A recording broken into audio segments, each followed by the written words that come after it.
Good morning, everyone. Welcome to the lecture of Water Resource Engineering.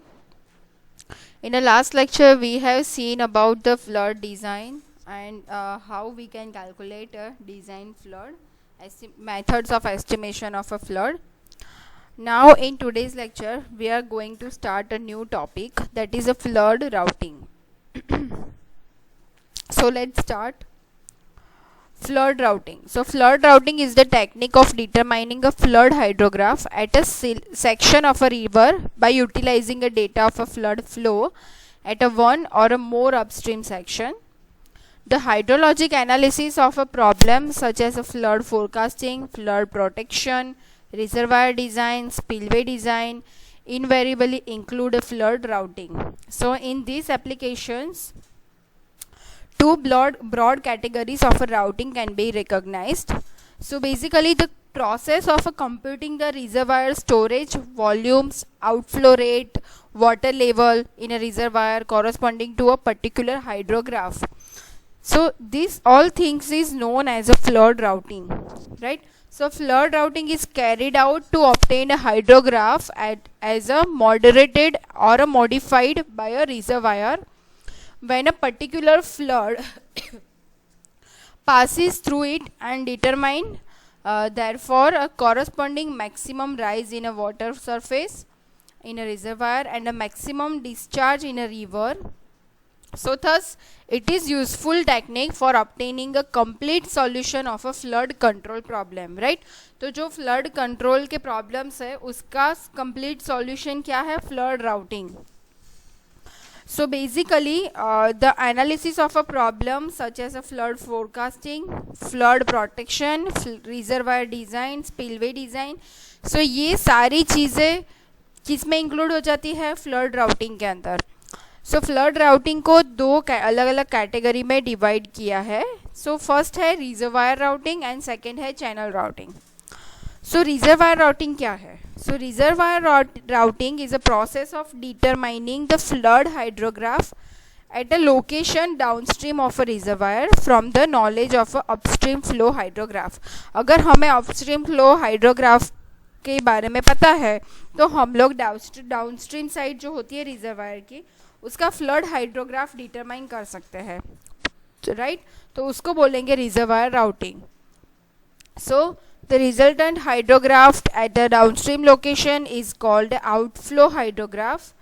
Knowing the volume and elevation relation of a reservoir and outflow elevation relationship for the spillway. So reservoir routing हम लोग क्यों करते हैं?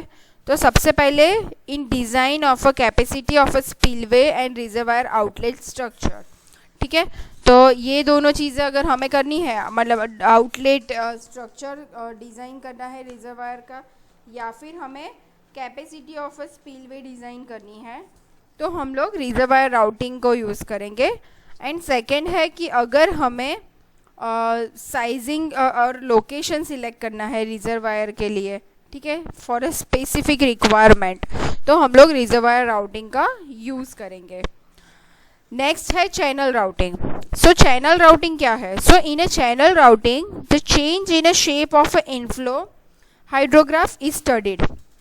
ठीक है, inflow hydrograph में क्या क्या चेंज होता है वो स्टडी किया जाता है चैनल राउटिंग में. And by considering a channel reach and input hydrograph at a upstream end, this form of routing aims to predict a hydrograph, right, at a various section of a channel.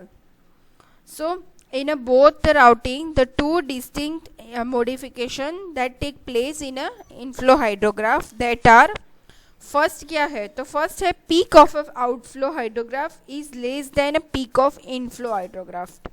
ठीक है, ये इसको क्या बोलेंगे? attenuance of a peak. And second क्या है? The peak of outflow hydrograph occurs sometimes lesser than a inflow hydrograph, तो उसको क्या बोलेंगे? ट्रांजिशन और a leg of a peak. ठीक है, तो जो हम लोगों ने देखा reservoir routing and channel routing, तो इसको भी मतलब राउटिंग के बहुत सारी वेराइटीज़ होती है. तो उसको भी ब्रॉडली क्लासिफाई कर सकते हैं हाइड्रोलॉजिक राउटिंग में एंड हाइड्रोलिक राउटिंग में, राइट. तो hydrologic routing methods employ essentially equation of a continuity and hydraulic method on the other hand employ the continuity equation together with the equation of motion of unsteady. ठीक है, जो hydrologic equation है वो equation of continuity को use करता है, but hydraulic method जो है हाइड्रोलिक राउटिंग उसके अंदर कंटिन्यूटी इक्वेशन के साथ साथ equation of motion of unsteady वो भी रिफर करता है. So equation of a continuity used in a hydrologic routing as a primary equation, right. So उसका इक्वेशन क्या है, I minus Q is equal to d S upon d t. तो उसके अंदर I क्या है, इनफ्लो रेट है, and Q क्या है, आउटफ्लो रेट है.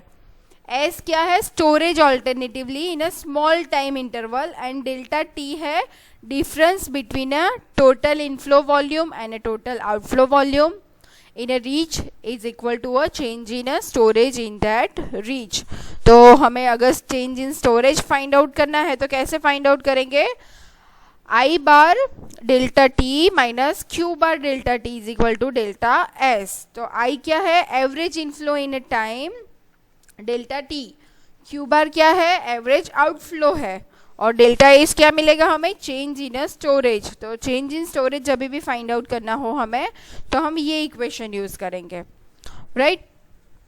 सो by taking I bar is equal to I1 plus I2 by bar and Q bar is equal to Q1 plus Q2 by bar 2, तो उसको हम लोग ये इक्वेशन के अंदर पुट करें तो हमारा इक्वेशन क्या हो जाएगा, I1 plus I2 divide by 2 into delta t minus Q bar की जगह पे क्या लिखेंगे, Q1 plus Q2 by 2 into delta T, और डेल्टा एस क्या है, चेंज इन स्टोरेज, तो उसको हम लोग S2 माइनस S1 बोल सकते हैं विथ सफिक्स. सो उसकी जगह पे हम लोग पुट करेंगे S2 minus S1. So the time interval delta T should be sufficiently short so that the inflow and outflow hydrograph can be assumed to be straight line in a time interval, right. ये है hydrologic storage routing, मतलब कि level pool routing की figure है. सो आप यहाँ पे देख सकते हो S एंड Q, एंड ये है हाइट वर्सेस टाइम का ये graph. So for a reservoir routing हमें कौन से डेटा पता होना चाहिए, स्टोरेज वॉल्यूम और storage volume versus elevation for the reservoir, मतलब कि ये second water surface elevation versus outflow मतलब कि storage versus outflow discharge. Inflow hydrograph, ये इनफ्लो हाइड्रोग्राफ भी पता होना चाहिए. Initial values S, I and Q at the time of T, तो इनिशियल वैल्यूज क्या क्या होती है वो हमें पता होनी चाहिए स्टोरेज राउटिंग स्कीमेटिक के लिए. सो as the horizontal water surface is assumed in a reservoir, the storage routing is also known as a level pool routing. और उसको अगर फाइंड आउट करना है तो modified pools मेथड का इक्वेशन है, वो इक्वेशन को यूज करके हम लोग फाइंड आउट कर पाएंगे. तो वो क्या है, तो वो इक्वेशन है I1 plus I2 by 2 delta t plus S1 minus Q1 into delta t by 2 is equal to S2 plus Q2 delta t by 2. So here delta T is chosen interval approximately 20 to 40% of the time of rise of the inflow hydrograph. So ये है modified pool method of storage routing की figure.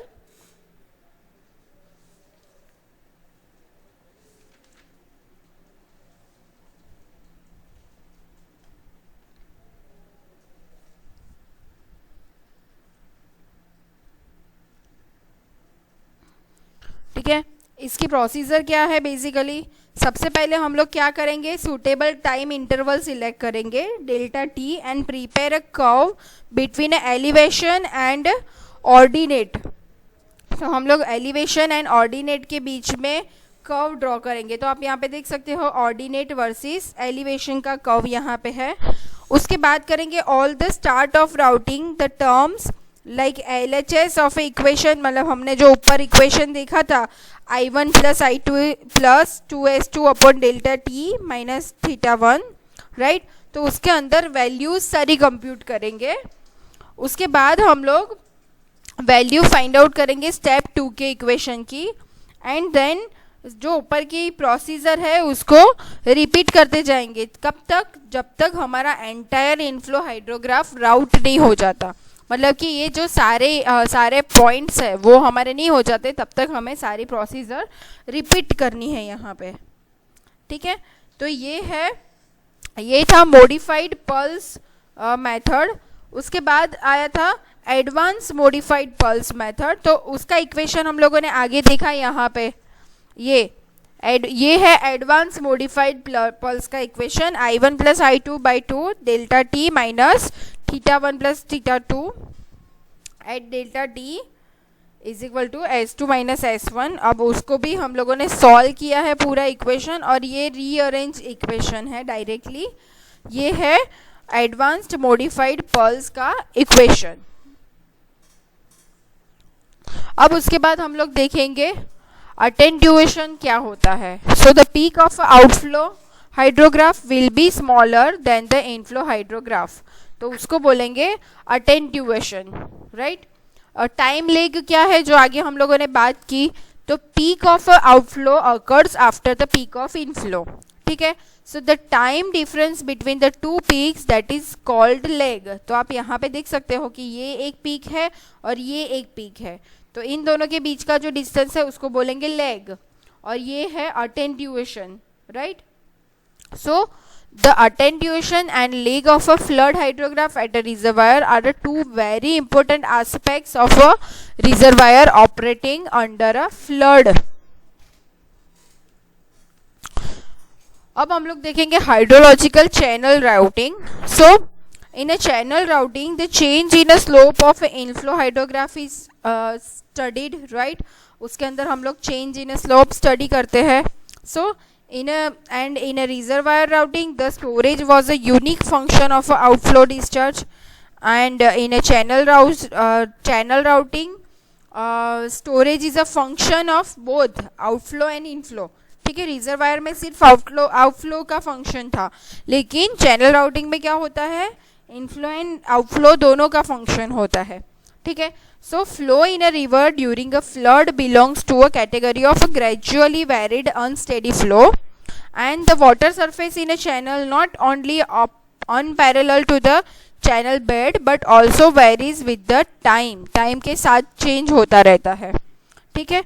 तो उसको हम लोगों ने दो अलग अलग कैटेगरी में डिवाइड किया है। So with such a river flow is considered storage between two sections. First one is the prism storage and second one is the wedge storage. So prism storage क्या है? So prism storage is the volume that would exist if uniform flow occurs at the downstream depth, and the volume formed by a imaginary plane parallel to the channel bed downstream from a outflow section and inflow section. So आप यहाँ पे देख सकते हो ये एक negative veg storage, ये नीचे जो आप देख रहे हो वो है प्रिज्म स्टोरेज, और ऊपर वाला जो स्टोरेज है वो वेज स्टोरेज है। तो प्रिज्म स्टोरेज क्या है, uniform flow occurs at the downstream depth, और वेज स्टोरेज किसको बोलेंगे, so it is a wedge like volume. आप देख सकते हो कि that is form between a actual water surface profile and a top surface of the prism storage, ठीक है। जो एक्चुअल वाटर सरफेस है and top of the prism storage है उसके बीच में होता है wedge storage, right. So at a fixed depth at a downstream section of a river reach the prism storage is a constant for all time of the flow। तो आप देख सकते हो कि यहाँ पे प्रिज्म स्टोरेज है वो कांस्टेंट है, ठीक है। while the wedge storage changes from positive at a advancing river stage to a negative, right। तो आप देख सकते हो कि ये पॉजिटिव से नेगेटिव में चेंज हो रहा है जो वेज स्टोरेज है वो। So steady prism storage is thus similar to a reservoir and it can be expressed as a function of only outflow discharge, ठीक है। इसलिए उसको function of outflow discharge के लिए एक्सप्रेस किया जाता है।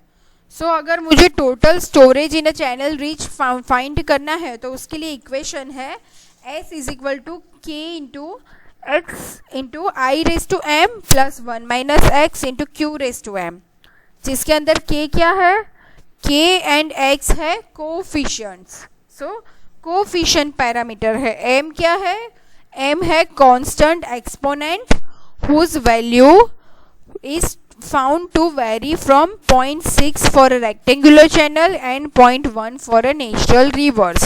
ठीक है, m की जो वैल्यू है वो रेक्टेंगुलर चैनल के लिए 0.6 रहेगी और नेचुरल रिवर के लिए कितनी रहेगी 1।